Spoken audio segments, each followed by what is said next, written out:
tentang penabur. Matius 13 ayat 1 sampai 9. Pada hari itu keluarlah Yesus dari rumah itu dan duduk di tepi danau. Maka datanglah orang banyak berbondong-bondong lalu mengerumuni dia. Sehingga ia naik ke perahu dan duduk di situ. Sedangkan orang banyak semuanya berdiri di pantai. Dan ia mengucapkan banyak hal dalam perumpamaan kepada mereka. Katanya, adalah seorang penabur keluar untuk menabur. Pada waktu ia menabur, sebagian benih itu jatuh di pinggir jalan, lalu datanglah burung dan memakannya sampai habis. Sebagian jatuh di tanah yang berbatu-batu, yang tidak banyak tanahnya. Lalu benih itu pun segera tumbuh, karena tanahnya tipis. Tetapi sesudah matahari terbit, layulah ia dan menjadi kering karena tidak berakar. Sebagian lagi jatuh di setengah semak duri, lalu makin besarlah semak itu dan menghimpitnya sampai mati. Dan sebagian jatuh di tanah yang baik, lalu berbuah. Ada yang 100 kali lipat, ada yang 60 kali lipat, ada yang 30 kali lipat. Siapa bertelinga, hendaklah ia mendengar. Demikianlah sabda Tuhan. Terpujilah Terpujilah Kristus. Kristus.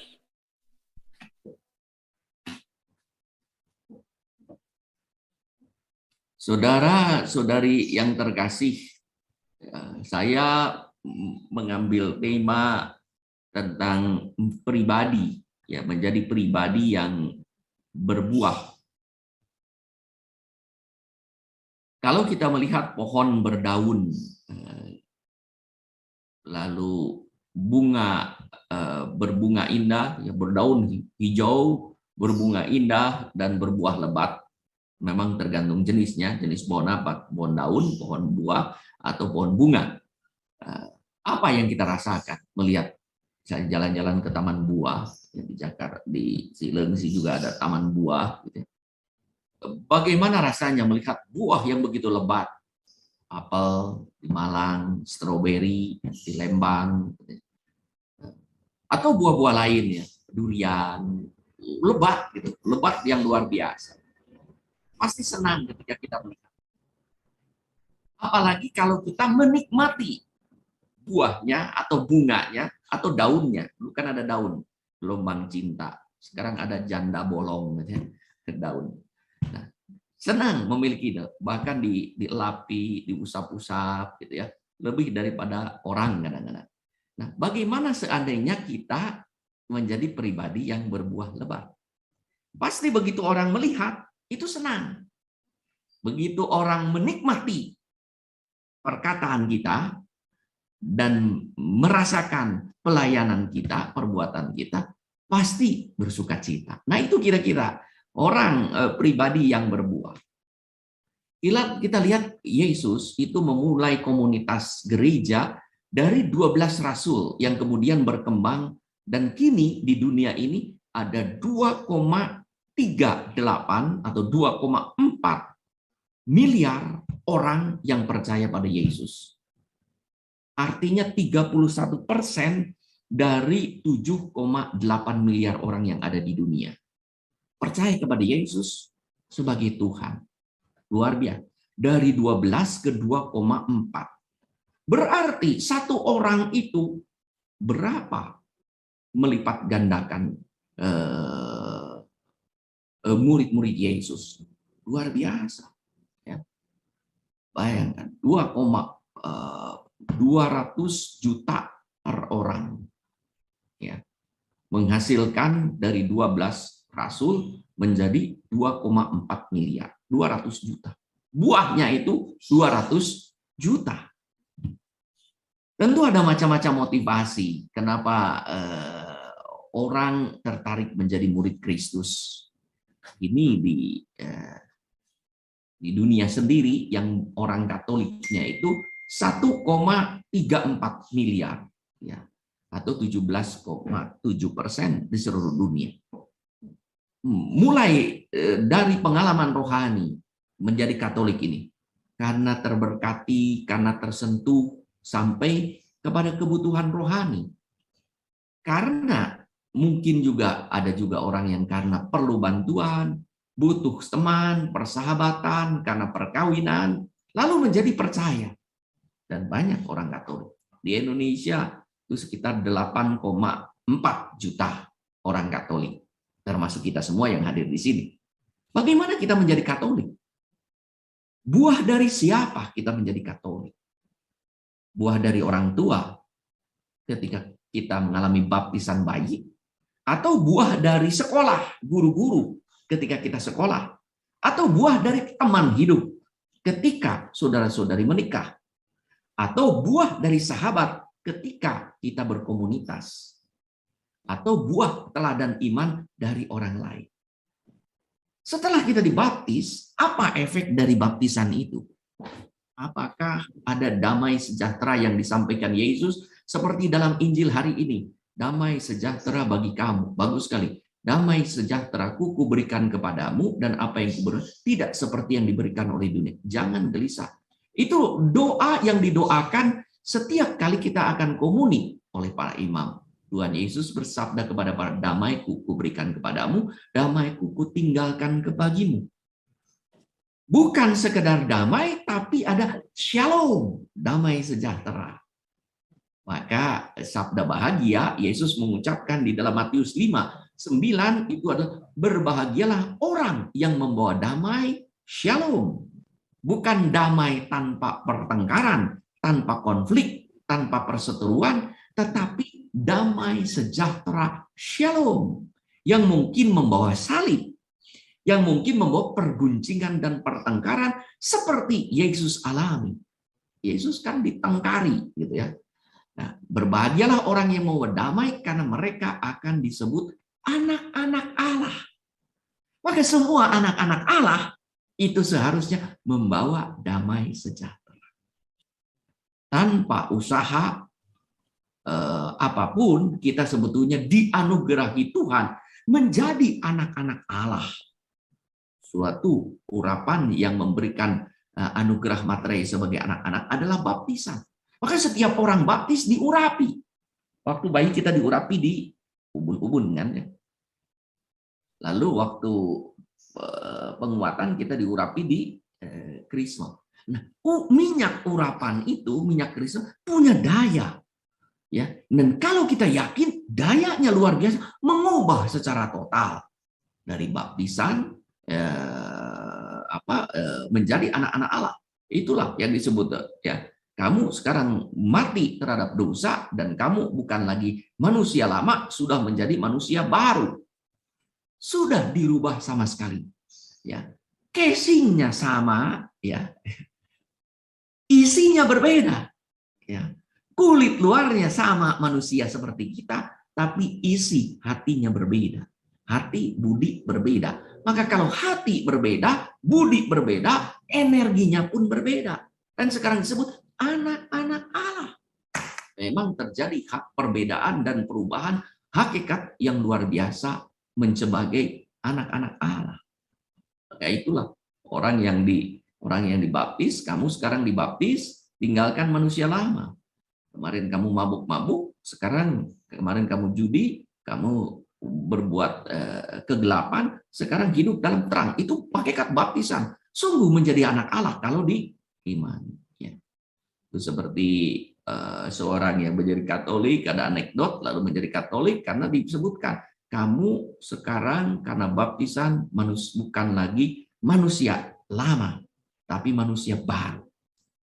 Maka si orang ini yang dibaptis ini pada hari pantang dan puasa, pada hari Rabu Abu, ternyata lagi barbecue. Lalu pastor lihat, kamu barbecue? Tidak. Loh, kamu itu kan daging itu, sapi. Tidak. Sebelum saya bakar, saya sudah baptis. Dalam nama Bapa, Putra, Kudus, sekarang jadi ikan. Bukan kulit mukanya yang berbeda, tapi isinya hakikat baptisan. Ini kan ikan dengan daging sapi, kan kelihatan bedanya. Tapi ikannya tetap ikan, harusnya isinya berbeda. Nah, itu murid-murid Tuhan itu. Jadi hakikat isinya yang berbeda. Saudara-saudara yang terkasih, alasan apapun menjadi Katolik kiranya menjadi pintu iman percaya kepada Kristus. Jadi motivasi apapun itu adalah menjadi pintu iman bagi kita. Jalan iman sudah dibukakan dan benih rahmat sudah ditaburkan Allah dengan murah hati. Ada orang-orang tertentu, orang kudus, ya, orang baik, orang tua, gembala, guru, sesama telah menjadi pintu iman bagi kita. Maka beberapa orang juga terdorong berkat misalnya bina iman dan doa dan firman ini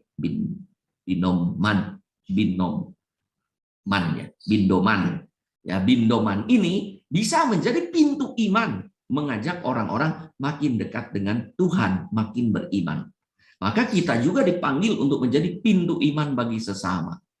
Maka Yesus sangat marah kepada mereka yang bukannya menjadi pintu iman, tetapi menjadi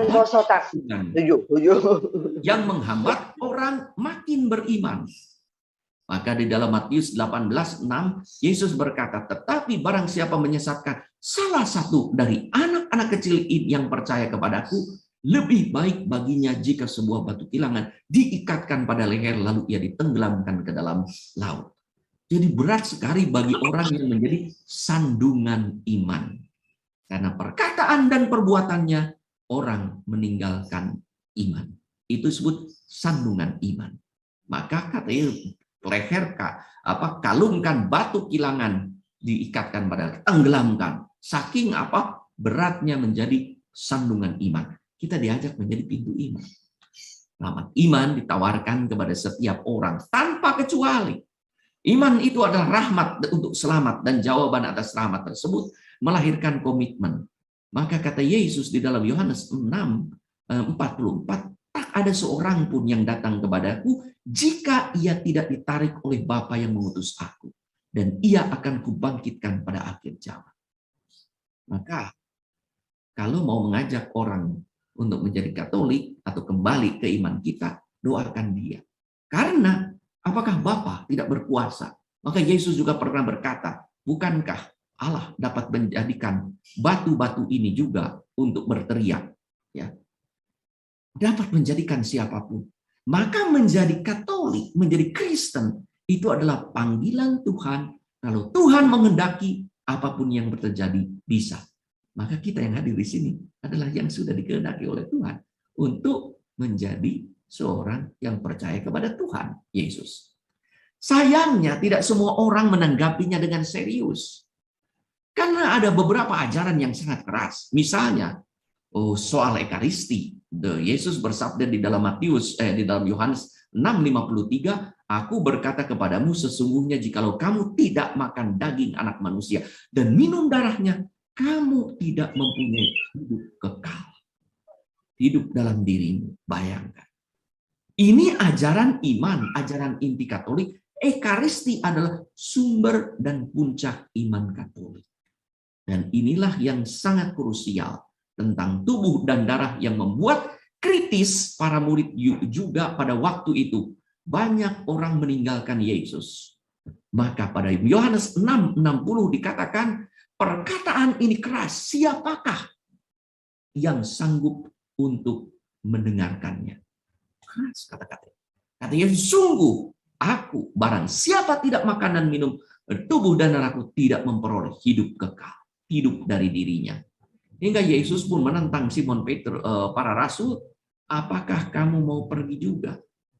Kalau ajaran-ajaran Yesus untuk menjadi pribadi berbuah, damai sejahtera, begitu keras, karena sungguh ini yang mengubah hakikat kita tetap menjadi anak-anak Allah. Maka Petrus murid-murid ditantang, apakah kamu akan pergi juga? Petrus mewakili teman-temannya menjawab, Tuhan, kepada siapa kami akan pergi? Perkataanmu adalah hidup kekal dan kami telah percaya dan tahu bahwa Engkau adalah yang kudus dari Allah. Maka yang tidak pergi, percaya seperti Petrus, Engkau adalah yang kudus. Tapi apa efek dari kepercayaan kita? Kalau Yesus adalah yang kudus dari Allah, lalu apa efek kita yang ada dalam diri kita? Ternyata tidak semua orang memiliki lahan subur untuk benih yang ditaburkan Allah. Maka kita dipanggil untuk menyiapkan lahan kita dengan cara yang pas dan pantas untuk menyambut benih rahmat agar tumbuh baik, akhirnya berbuah berlimpah. Kalau tumbuh, pasti bisa dinikmati orang. Entah buahnya, entah bunganya, entah daunnya. Dan ini buah, bunga, daun adalah pintu iman bagi orang lain. Itu banyak. Maka gereja perdana berkembang seperti dikisahkan dalam Kisah Para Rasul 14:17 misalnya, di situ katakan Barnabas dan Paulus pergi merasul, mengunjungi kota-kota, mewartakan Injil, dan apa yang dilakukan oleh mereka menjadi pintu iman kepada bangsa-bangsa lain. Sehingga kita mendapatkan iman Katolik Kristiani itu karena apa? Pewartaan Barnabas dan Paulus, pewartaan para rasul. Saudara-saudari yang terkasih, banyak orang Katolik aktif hidup menggereja, tapi bukan hanya pada satu komunitas dan satu aktivitas, tapi kagum pada orang Katolik yang dalam kerja memberi kesaksian lewat iman, bermasyarakat bersama dengan berbagai elemen. Di Jakarta itu di Tiga Raksa, paroki Odilia, itu ada pastor Felix SSCC. Itu luar biasa buahnya ya. Bekerja dengan TNI, Polri, tokoh agama, tokoh budaya, pemerintah itu membantu menghadirkan Tuhan ya untuk orang-orang yang membutuhkan bantuan, untuk orang-orang miskin, orang-orang yang diterlantarkan setiap lama. Nah, ini contoh tanaman yang berbuah berlimpah, merangkul banyak orang. Bahwa perbuatan baik itu bukan perbuatan baik saya saja, tetapi perbuatan baik kita bersama. Itu berlimpah. Mungkin kita berbuah, tapi belum berlimpah. Maka berbuah berlimpah itu kalau bukan hanya buah saya saja, buah saya sedikit, tapi buah itu menjadi berlimpah ketika itu buah dikumpulkan dari pohon-pohon yang lain juga. Namun ada juga orang yang tak bangga dan tak terpercaya sebagai orang Katolik. Saya pernah mendengar bahwa di suatu universitas negeri ada banyak orang Katolik, tapi tak dikenal dan tak saling mengenal sebagai orang Katolik. Maka ketika dalam suatu acara, ya ada acara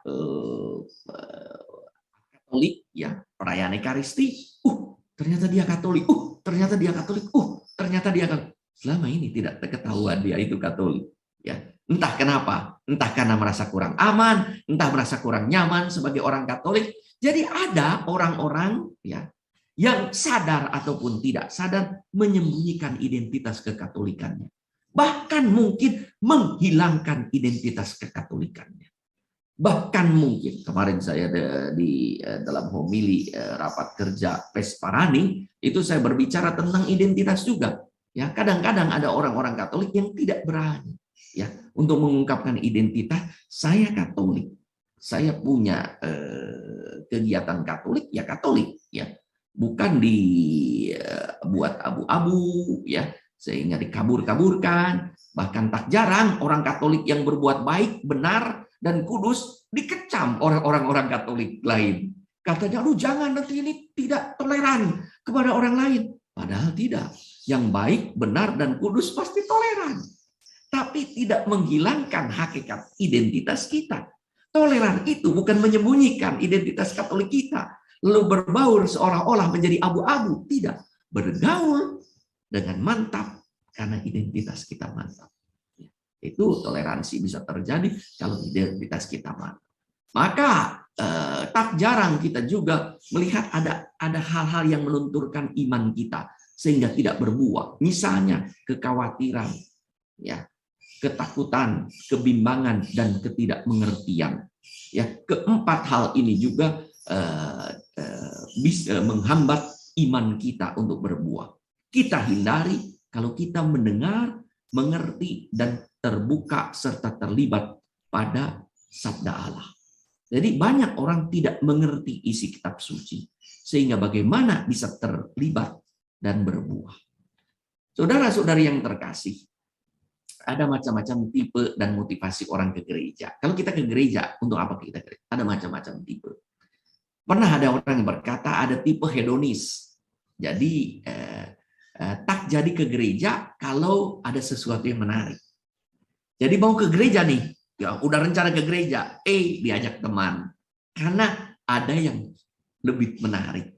Ya, nonton yuk. Aduh, saya ini udah di depan gereja nih, udah di lapangan. Aduh, ini nonton nih, ada film, ada konser, ada apa? Ayo makan nih. Kebetulan ada teman-teman lagi ngumpul nih, nggak ada kesempatan lain.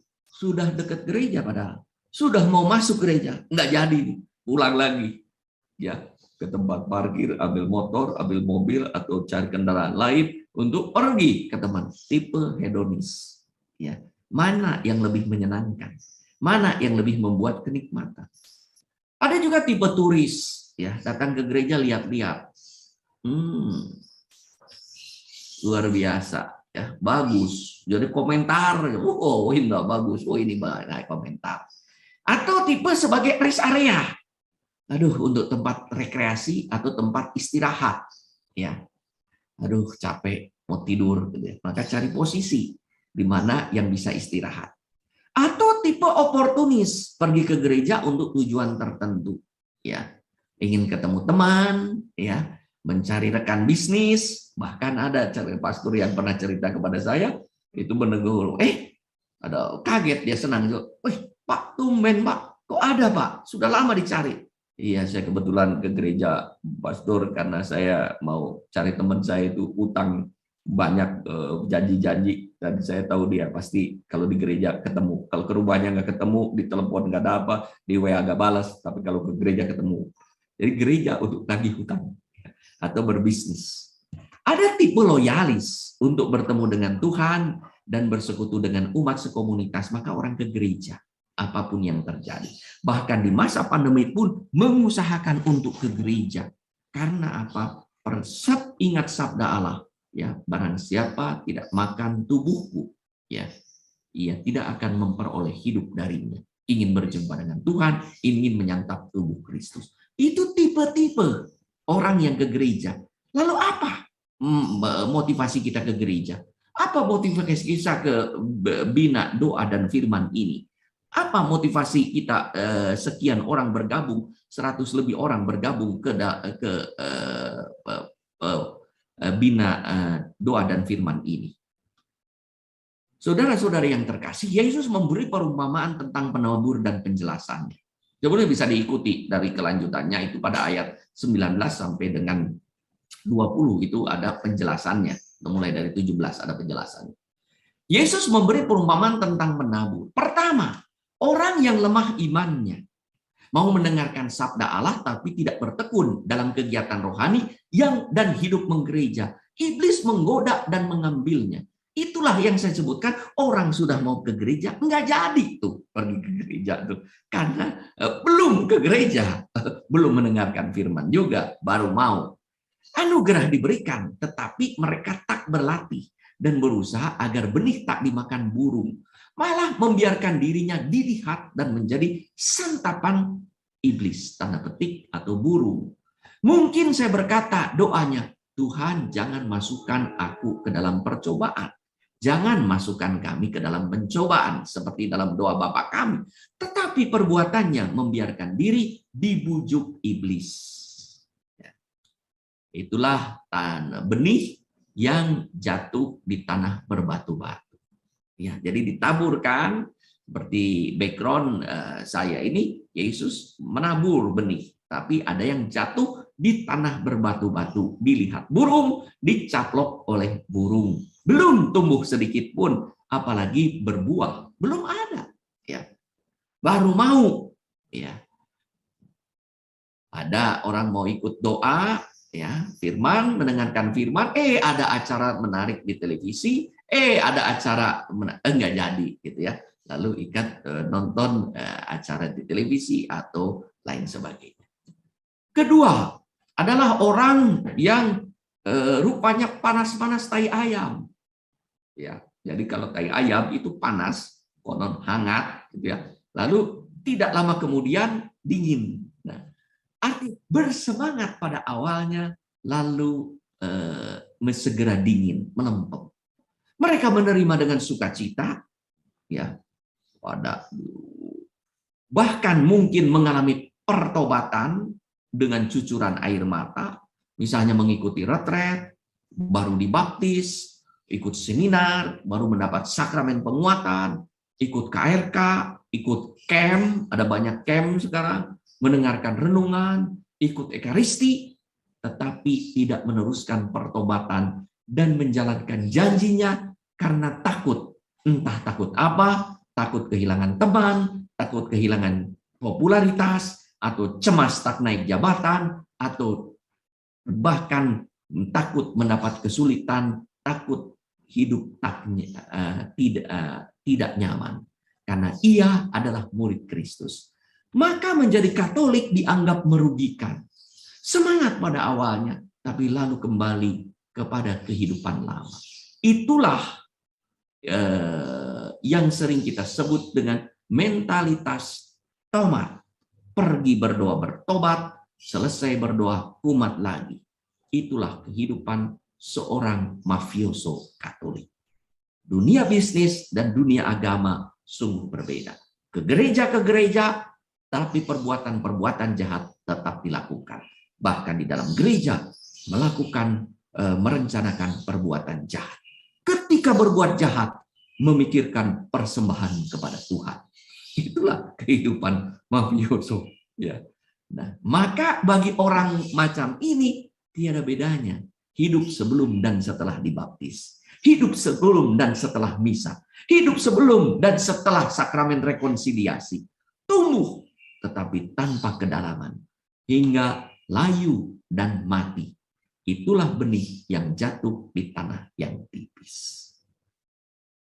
Ketiga, adalah orang yang mencari keuntungan lewat agama atau hal-hal yang berbau rohani.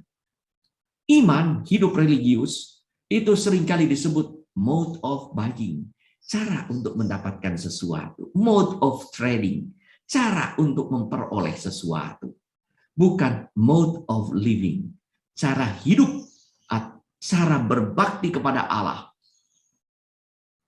Maka orang mencari aman dan nyaman, cari jaminan dan cari bantuan. Orang menerima rahmat Tuhan karena berpikir bahwa anugerah ini akan menggunakan keuntungan pribadi, kenikmati badan.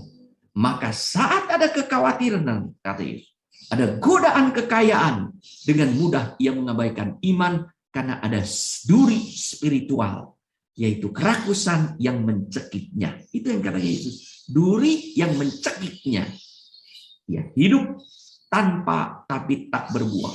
Ia Katolik tapi tak berdoa, tak berpuasa, tak berdevosi, tak membaca kitab suci, dan tak ekaristi. Bagaimana mungkin ya orang Katolik tak mengalami menikmati kegiatan-kegiatan spiritual yang menjadi makanannya. Orang Katolik menyembunyikan identitasnya, bahkan mengkhianati nilai-nilai Injil karena kekhawatiran atau kekayaan. Itulah sabda yang jatuh pada semak duri. Maka yang jatuh pada semak duri dalam penjelasan Yesus itu bukan karena dosa pertama-tama, adalah karena kekhawatiran dan kekayaan. Itu yang membuat kemudian dosa. Ya, pertama-tama kekhawatiran dan kekayaan yang membuat kenyamanan dan kenikmatan yang kemudian menjadi akar. Yang keempat, saudara-saudari yang terkasih, tentu ini tipe yang kita harapkan ada dalam diri kita. Tipe murid yang penuh iman dan komitmen. Mereka bukan hanya mendengarkan dengan hati, tetapi juga memahami dengan budi. Maka ketika dalam perjalanan di Emmaus, dua murid itu, mereka pulang ke Emmaus, kenapa? Kecewa. Dari Yerusalem ke Emmaus. Kan Yesus menemani dalam perjalanan, mereka belum mengalami sukacita, padahal Yesus sudah bangkit. Kenapa? Karena belum mengerti kitab suci. Ketika Yesus menampakkan diri, mereka juga masih ketakutan, kan Yesus, kamu belum mengerti kitab suci. Karena belum mengerti kitab suci. Ya. Maka bagaimana kita bisa berkembang dengan pengetahuan iman Katolik dan bertumbuh dalam kebijaksanaan hingga bangga dan percaya diri sebagai pengikut Kristus? Tentu kalau kita memahami kitab suci. Mereka bukan hanya menyadari dan menikmati berkatnya saja orang yang berbuah, tetapi juga siap menerima dan menanggung akibatnya. Mereka menekuni sabda Tuhan dan mempraktekannya hingga hidupnya berdaun hijau, menarik mata siapapun yang melihatnya, dan berbuah lebat, memberi berkat kepada siapapun yang hidup dengannya. Itulah benih yang tumbuh di tanah subur. Maka tadi saya katakan di balik perumpamaan tersebut kiranya Yesus mau mengatakan juga ada 4 hal yang melunturkan iman. Melemah komitmen yang membuat hidup tidak berbuah. Kekhawatiran, ketakutan, kebimbangan, dan ketidakmengertian. Mana yang lebih banyak mengganggu hidup kita?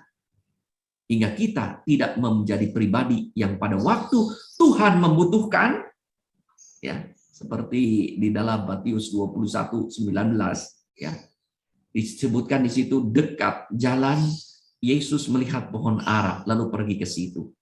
Tetapi ia tidak mendapatkan apa-apa pada pohon itu selain daunnya. Jadi pohon ara itu yang diharapkan bukan daunnya, buahnya. Maka kata Yesus sangat keras, engkau tidak akan berbuah lagi selama-lamanya. Dikutuk. Maka beberapa hari kemudian para muridnya datang dan melihat pohon ara sudah kering dan berkata, Guru, itu pohon yang kau kutuk sudah kering. Ya. Ataukah kita itu seperti pohon? Ya, ada juga di dalam Lukas 13 itu bagus ya, diceritakan ada pohon anggur. Di pohon anggur itu ada satu pohon ara. Ya. Sengaja pohon ara itu ditanam di sekitar pohon anggur, disebutkan dalam Matius itu ya. Luar biasa. Jadi yang diharapkan ada buahnya satu, yang menjadi kebanggaan Israel itu pohon ara. Ya. Lalu waktu ternyata tidak berbuah, maka di dalam Matius Lukas 13 ayat 7 disebutkan ya bahwa pengurus yang empunyanya datang dan berkata kepada pengurus anggur, sudah 3 tahun aku datang mencari buah pada pohon ara ini dan aku tidak menemukannya.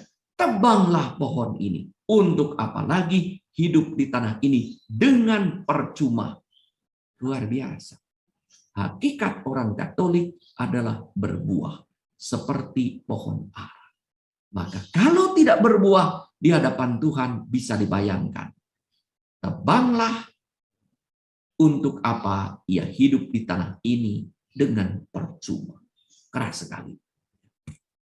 Kekhawatiran itu yang diceritakan itu di dalam Matius 6:30. Jadi jika demikian Allah mendanani rumput di ladang yang pada hari ini ada dan besok dibuang ke dalam api, tidakkah ia akan terlebih dahulu mendanani kamu orang-orang yang kurang percaya? Jadi kekhawatiran. Siapa yang dapat menambah kekhawatiran dengan sehasta saja pada jalan hidupnya? Kekhawatiran. Maka Yesus berkata, cari dahulu kerajaan Allah, maka akan ditambahkan kepada. Yang kedua adalah ketakutan. Jadi khawatir karena kurang percaya, takut juga karena kurang percaya. Matius 8:26. Mengapa kamu takut? Kamu yang kurang percaya. Kurang percaya lagi.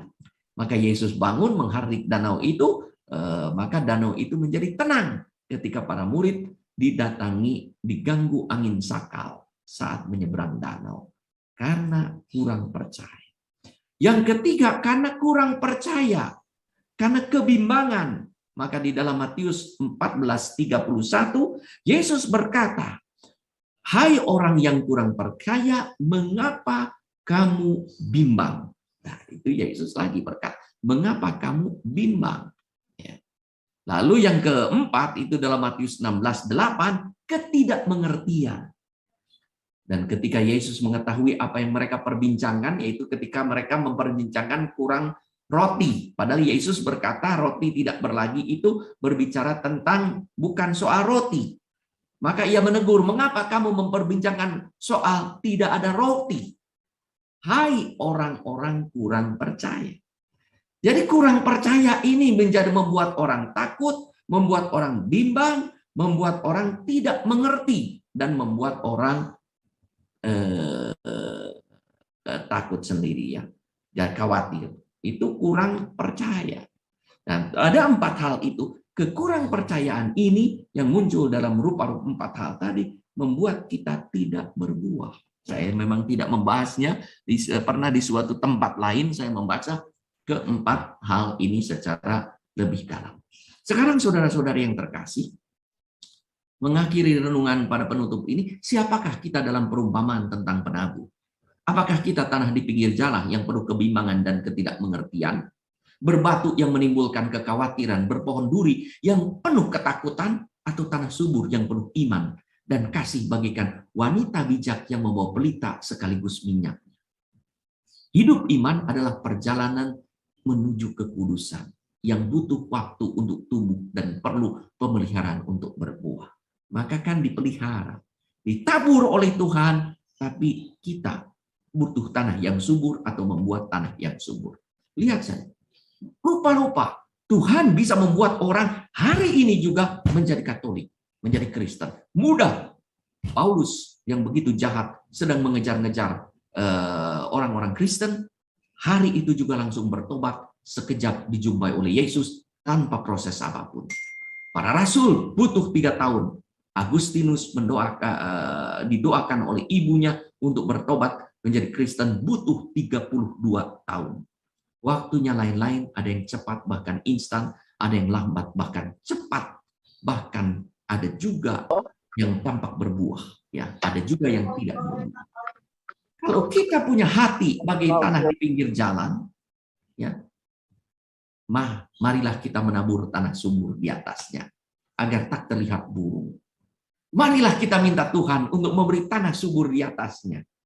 Bukan hanya benihnya saja, tapi juga tanah subur. Kalau kita ternyata saat ini adalah tanah berbatu. Bukankah Tuhan mempercayakan kepada kita apa yang sesuai dengan kemampuan kita? Dalam perumpamaan talenta, Matius 25, ya, yang seorang diberinya 5 talenta, yang seorang diberi 2, yang seorang lagi diberi 1, tapi masing-masing menurut kesanggupannya. Berbeda-beda. Tapi Tuhan tahu jalan hidup kita, maka diberi talenta menurut kesanggupannya. Kalau diberi 5, kalau sanggup 5, diberi 5. Kalau sanggup 2, diberi 2. Dan dikembangkannya 100%. Kalau kita punya hati bagi tanah berbatu, mari kita menyingkirkan batu itu dan menggali tanahnya lebih dalam. Nah, nanti bagaimana menjadi pribadi, itu duk in altum tadi ya, bertolak ke tempat yang dalam, tebarkan jalamu untuk menangkap ikan. Hingga benih pun tumbuh, ikan pun dapat terjala. Saudara-saudara, kalau kita punya hati bagai tanah yang ditumbuhi oleh semak duri, sudah luar biasa nih ya. Ya, sudah menjadi Katolik aktif, marilah kita babat dan bakar semak duri itu. Apa tadi? Kekhawatiran, kekurang percayaan. Yang ada 4 tadi kekurang percayaan. Ada kekayaan atau kenyamanan, kenikmatan dunia yang bisa membuat. Jika kita mempunyai hati bagai tanah subur, syukur kepada Allah. Maka tadi lagu bagus ya Pak, dinyanyikan syukur, syukur, syukur, aku bersyukur kepada Tuhan. Luar biasa. Ya, syukurilah kalau kita menjadi tanah yang subur. Apakah sudah berbuah 30 kali lipat, 60 kali lipat, 100 kali lipat? Membawa orang pada pertobatan, mengantar sesama pada Kristus, menyiapkan orang menjadi tanah yang subur. Berapa orang yang kembali ke gereja karena kesaksian hidup Santo Yohanes Paus II. Luar biasa. Dan bagaimana pastoral belas kasih Santo Fransiskus telah mengembalikan begitu banyak orang, terutama orang muda, ke iman Katolik.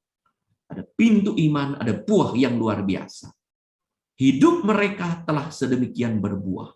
Semoga hidup kita juga berdaun lebat yang menarik bagi mereka yang menyaksikannya dan berbuah lebat bagi yang memberi berkat kepada siapapun. Maka ketika ada orang yang berkata kepada saya, Bapak Uskup, banyak orang muda ini sekarang mulai tertarik pada agama lain dan meninggalkan iman. Saya hanya merefleksi di dalam hati. Apakah ini bukan salah kita orang-orang tua? Orang-orang yang lebih tua. Apakah kita sudah cukup memberi kesaksian iman kepada mereka? sehingga mereka mau memiliki iman Katolik. Seperti kita tertarik kepada orang-orang kudus. Seperti kita terpaut pada orang-orang baik. Seperti kita terkesan kepada orang-orang yang berjasa kepada hidup kita, yang telah memberikan kesaksian kepada kita tentang imannya yang luar biasa, sehingga kita menjadi Katolik. Maka saya berkata, kalau ada orang muda, anak-anak yang menjauh, saya berkata, mungkin kita harus refleksi. Ketika saya mempersiapkan perkawinan beda gereja, ya, lalu ada pasangan yang belum menjadi Katolik, saya berkata, kalau menarik pasanganmu menjadi Katolik, jangan dengan kata-kata, tetapi dengan perbuatan dan hidup. Yang menunjukkan bahwa Tuhan yang kamu percaya itu sungguh hadir di dalam hidupmu dan ada efek pada hidupmu. Sehingga pasanganmu berkata, pasangan hidup saya luar biasa karena Tuhan yang diimani, maka saya juga ingin seperti ini. Demikian juga dalam perkawinan beda gereja, beda agama. Maka kita akan dipuji oleh Tuhan sebagai orang yang mempunyai telinga dan mendengarkan, yang menerima iman dan melaksanakan, yang imannya tidak kosong. Kata Yakobus, iman tanpa perbuatan adalah kosong. Identitas Katolik tanpa aktivitas Katolik adalah bohong.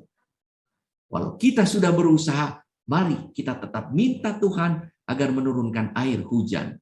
Usaha manusia tanpa rahmat Tuhan akan sia-sia. Mari kita mohon berkat Tuhan untuk menurunkan hujan pada kita semua. Saudara-saudari yang terkasih, rahmat sudah diturunkan kepada kita, maka mudah-mudahan kita juga menjadi berkat bagi sesama. Satu orang Katolik beriman dan berkomitmen sungguh menjadi berkat bagi banyak orang. Itulah hidup orang-orang kudus yang berlipat ganda bagai kanan. Berapa banyak pengikut Santo Agustinus pada abad ke-5 sampai sekarang. Pengikut Santo Benedictus pada abad 6 sampai sekarang. Pengikut Fransiskus pada abad ke-13 sampai sekarang. Banyak Fransiskan, banyak Ordo ketiga Fransiskan. Santo Dominikus abad ke-3 banyak Dominikan dan awam menjadi Ordo ketiga Dominikan. Santo Ignatius pada abad ke-16. Berapa banyak Yesuit sekarang di dunia atau orang yang mengikuti teladan semangat Ignatia.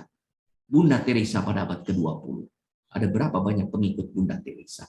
Itu adalah buahnya yang diberikan kepada kita. Kalau Tuhan menganugerahkan rahmat tertentu pada kita, akankah rahmat itu tumbuh subur dalam diri kita? Akankah ia menemukan buah pada pohon yang diharapkan? Seandainya belum ada cukup buah yang kita persembahkan, mari kita mohon kepadanya untuk memberi waktu agar kita memupuknya menjadi subur. Seperti penjaga kebun anggur pada pohon, menyaksikan pohon ara yang berbuah, beri waktu 1 tahun lagi. Siapa tahu tahun depan akan berbuah.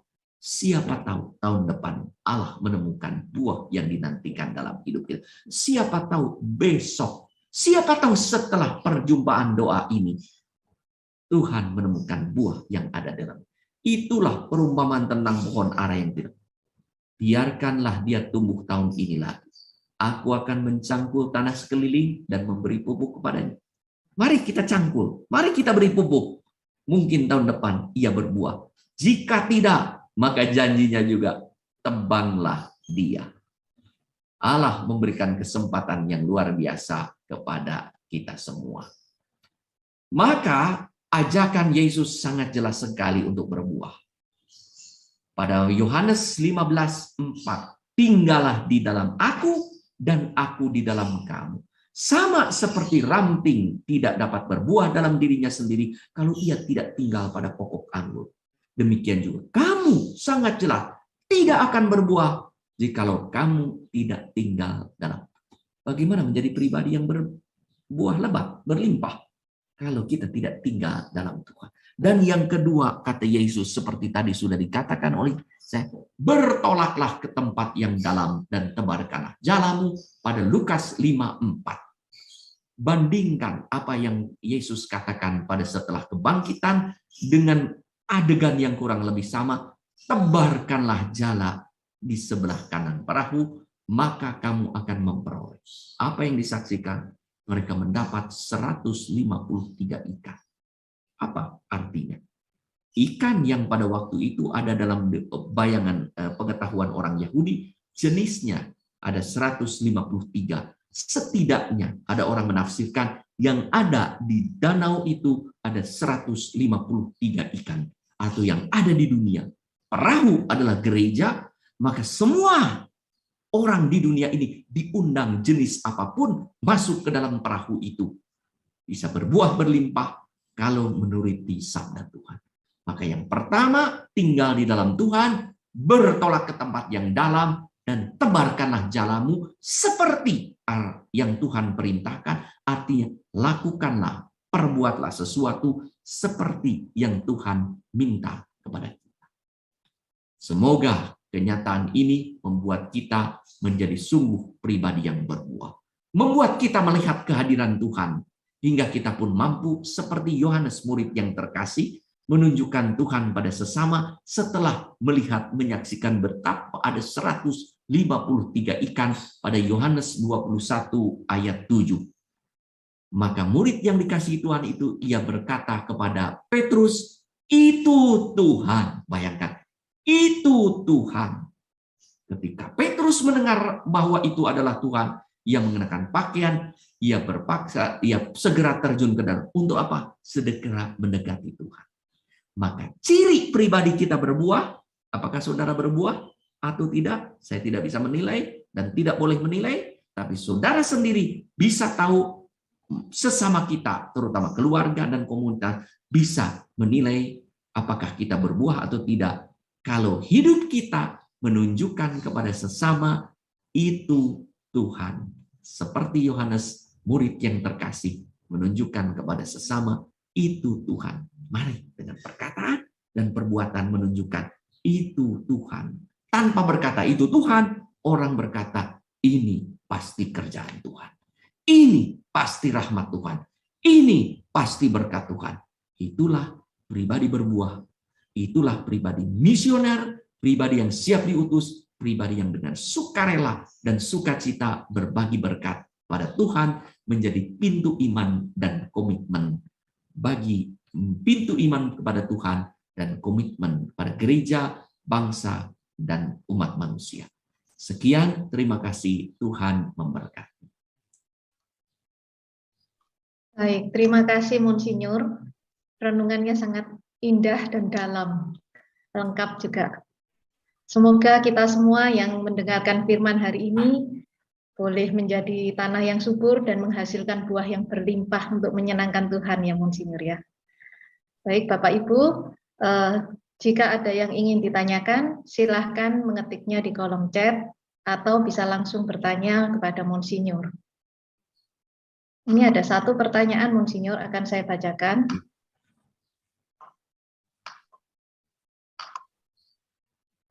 Monsinyur, pengikut-pengikut Kristus zaman sekarang ini yang menyalahkan Tuhan atas segala penyakit, kecelakaan, kemalangan, dan kesusahan yang mereka alami, termasuk benih yang jatuh kemana, dan apa yang bisa kita lakukan untuk membantu mereka, atau tidak akan bisa merubah hati mereka, karena hanya Tuhan yang bisa merubah mereka pada waktunya.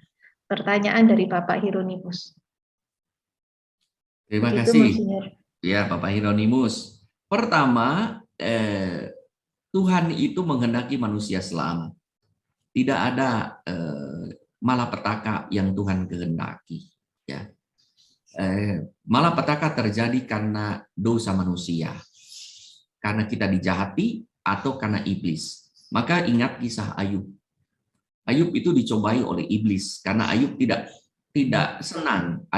Karena iblis tidak senang, ada orang seperti Ayub yang setia kepada Tuhan, yang berbakti kepada Tuhan, maka diganggu.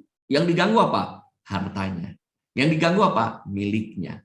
Maka kan hartanya habis, orang-orang yang disayanginya juga anak-anaknya mati, ya. Lalu setelah itu hidupnya sendiri, yang sisanya itu diganggu juga dengan berbagai penyakit supaya meninggalkan Allah. Tapi untung Ayub percaya kepada Tuhan. Lalu ia diberi berkat oleh Allah yang melimpah. Lalu apakah orang yang tadi itu tanah subur atau tidak? Nah, tergantung tanah macam apa, itu tergantung apa yang menyebabkan ia menyalahkan Tuhan, memaki-maki Tuhan, atau bahkan meninggalkan Tuhan sebagai Tuhan yang jahat. Yang menggoda Tuhan adalah jahat, itu iblis. Iblis itu membalikan fakta. Tuhan itu maha kasih. Tuhan itu begitu baik kepada kita, maunya kita selamat. Semua orang maunya diantar ke surga. Itu maunya Tuhan. Maka Tuhan mengingatkan, hati-hati jangan berbuat ini dan itu supaya tidak masuk neraka. Diingatkan oleh Tuhan karena mau masuk surga. Iblis membalikkan fakta. Tidak, Tuhan itu seperti ini, Tuhan itu seperti ini. Hoaks pertama ada pada kitab suci, kitab Kejadian. Ketika Allah berkata, boleh dimakan semua buah kecuali pohon itu. Jangan, nanti kamu celaka. Seperti beritahu oleh Tuhan. Tuhan itu tidak menjebak. Ya, tidak dikatakan, nah, hati-hati di antara di satu pohon ini di Taman Eden ada yang tidak boleh dimakan. Ya, disuruh cari. Tidak, diberitahu yang itu tidak boleh. Ya, kalau kamu makan, celaka. Sudah jelas diberitahu. Ya, sudah jelas diberitahu. Iblis berkata, tidak. Kamu kalau makan buah itu, kamu akan menjadi seperti Allah. Kamu dibohongi oleh Allah. Allah itu adalah pembohong, hoax, ya, pembawa kabar bohong katanya. Padahal iblis sendiri yang membalikan fakta. Maka orang yang tadi mengatakan itu, saya mengatakan itu diganggu oleh iblis. Kenapa? Karena mulai menjauh dari Tuhan. Maka kalau saat kita mulai menjauh dari Tuhan, yang terdengar itu adalah suara iblis. Saudara-saudara, ini contoh tanah yang subur ya. Saya kaget. Saya ada seorang aktivis ya, yang aktivis itu sudah saya kenal sejak saya frater dan aktif luar biasa. Suami istri aktif luar biasa di gereja di mana-mana. Bukan hanya aktif dan juga sebagai donatur. Kita minta ruangan di sini juga nggak bisa. Ruangan di sini juga udah nggak bisa. Luar biasa. Dan pada waktu itu, ya, bareng-bareng. Pada waktu COVID, saya mendapat SMS. Bapak Uskup doakan suami saya sakit. Tidak lama kemudian Bapak Uskup, suami saya sudah meninggal. Saya mengatakan turut berduka cita, SMS. Karena saya sulit. Bagaimana orang seperti ini menerima kenyataan suaminya meninggal. Padahal dua-duanya orang gereja. Yang bukan hanya memberikan hati, budi, energi, tetapi juga materinya untuk gereja. Ya, usianya belum terlalu sepuh. Ya. Bayangkan, lagi di puncak-puncak kehidupan, meninggal.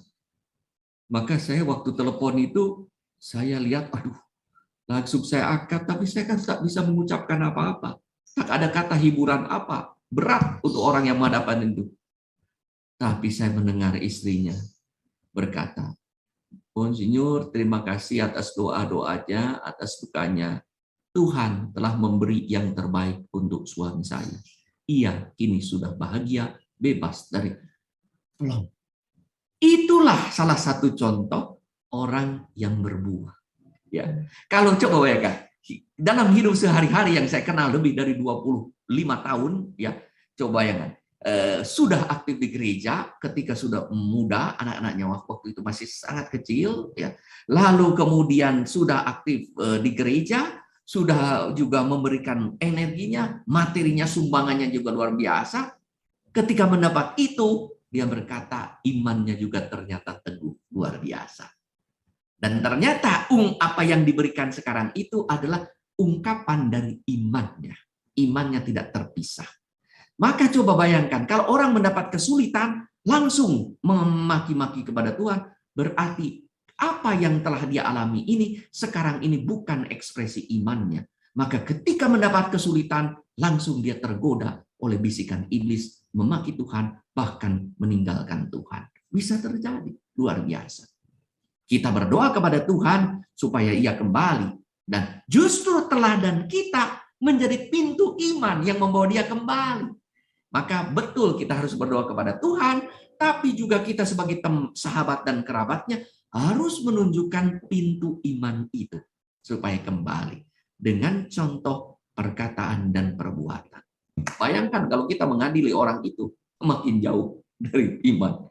Tapi kalau kita menunjukkan teladan yang luar biasa, ya, apalagi kalau kita mempunyai pengalaman yang serupa dan bagaimana kita keluar dari pengalaman pahit itu, tapi dengan iman yang makin teguh, ini luar biasa. Ini pintu iman. Jadi orang tadi bisa tanahnya tanah berbatu, bisa tanah di pinggir jalan, bisa tanah yang ditanami semak duri, ya, bisa juga tanah subur. Kemudian pada suatu titik direbut oleh iblis sama sekali hingga luar biasa. Bisa ada, ya. Itu Yudas itu kan kurang apa? Yudas itu lebih mendapat anugerah yang lebih luar biasa daripada kita. Ya. Kita bisa mendapat anugerah yang istimewa. Sekarang menyentuh tubuh Kristus dan menyantapnya. Tubuh Kristus yang real dan sakramental. Yudas itu bergaul dengan Yesus 3 tahun, berjumpa dengan Yesus, makan bersama, bahkan dipercaya oleh Yesus menjadi bendahara atau yang mengurusi kehidupan badani Yesus. Coba bayangkan, iblis pada waktu malam itu, pada waktu perjamuan ya, iblis masuk ke dalam Yesus, ke dalam Yudas, dan Yudas meninggalkan meja perjamuan itu, mengkhianati. Coba. Masih mungkin kan? Ya, jadi tanah subur pun bisa direbut oleh Yudas. Maka kata Yesus, tinggal selalu di dalam aku. Yudas tinggal bersama Yesus di meja makan, tetapi hati dan budinya tidak tinggal pada Yesus. Maka terpencar kemana-mana. Itu yang terjadi. Maka terhadap orang tadi, apakah bisa kembalikan? Bisa. Ya.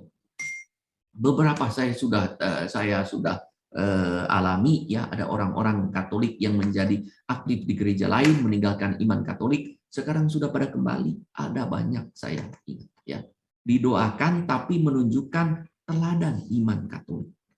Sampai kenapa kembali? Dia bilang saya kecewa. Ternyata di gereja lain itu ternyata, ya, saya bilang iman tidak dipengaruhi oleh pengalaman hidup. Iman itu adalah buah, ya. Saudara sudah dibaptis sebagai Katolik, walaupun saudara bukan lagi menjadi Katolik, tetap saudara itu Katolik karena baptisan itu seumur hidup. Ya, mau menjadi agama apapun, engkau saudara Katolik. Prosesnya bagaimana kembali menjadi Katolik tentu ada, ya. Tapi saudara tetap Katolik. Tidak bisa seorang anak itu mengkhianati, saya bukan anak A, bukan anak B, ya. Walaupun sudah pergi jauh ataupun sudah tidak mengakui secara legal, tetap darah dan dagingnya adalah anak dari orang tua itu. Demikian pun darah dan daging kita secara spiritual sudah darah daging Kristiani yang dibaptis secara Katolik seumur hidup. Ya. Nah, tinggal bagaimana? Tinggal look in alto.